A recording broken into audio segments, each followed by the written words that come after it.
Last week നമ്മൾ ഒട്ടും പ്രതീക്ഷിക്കാതെ കിങ്ങിനി മോൾക്കൊന്ന് ഹോസ്പിറ്റലിൽ അഡ്മിറ്റ് ആവേണ്ടി വന്നു. ചുമ കൂടിയപ്പം അഡ്മിറ്റ് ചെയ്തായിരുന്നു ഡോക്ടർ.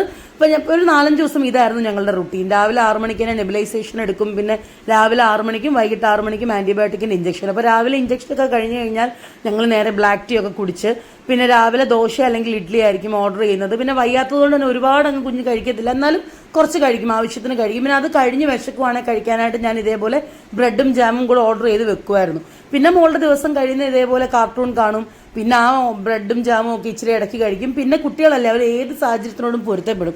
അപ്പോൾ ഇങ്ങനെ സ്വന്തമായിട്ട് കളികളൊക്കെ ആവിഷ്കരിച്ച് പുള്ളിക്കാരി എൻജോയ് ചെയ്യുമായിരുന്നു. അപ്പോൾ ഈ അഡ്ജസ്റ്റ് ചെയ്യുന്ന ബെഡ് ആയതുകൊണ്ട് അതിലായിരുന്നു മെയിൻ പരിപാടി കിങ്ങൂട്ടിയുടെ. പിന്നെ അഡ്മിറ്റ് ആയിരുന്ന ഒരാഴ്ചയും ഉച്ചയ്ക്കത്തെ ഞങ്ങളുടെ ഭക്ഷണം കഞ്ഞിയായിരുന്നു, നെല്ലിക്ക എന്ന് പറഞ്ഞ ഷോപ്പിൽ നിന്ന്. പിന്നെ എല്ലാ ഫുഡും ഞങ്ങൾ സൊമാറ്റോ ത്രൂ ഓർഡർ ചെയ്യുന്നത് കൊണ്ട് തന്നെ അവർ നമ്മുടെ റൂമിൻ്റെ ഫ്രണ്ടിൽ എത്തിക്കുമായിരുന്നു. അപ്പോൾ ബിഗ് താങ്ക്സ് ടു സൊമാറ്റോ. പിന്നെ എന്താണ്, കുഞ്ഞുങ്ങൾ എല്ലാ കണ്ടീഷൻസിനോടും പെട്ടെന്ന് അഡ്ജസ്റ്റ് ആവും. സോ ഇതായിരുന്നു കഴിഞ്ഞ ഒരാഴ്ചത്തെ ഞങ്ങളുടെ റുട്ടീൻ.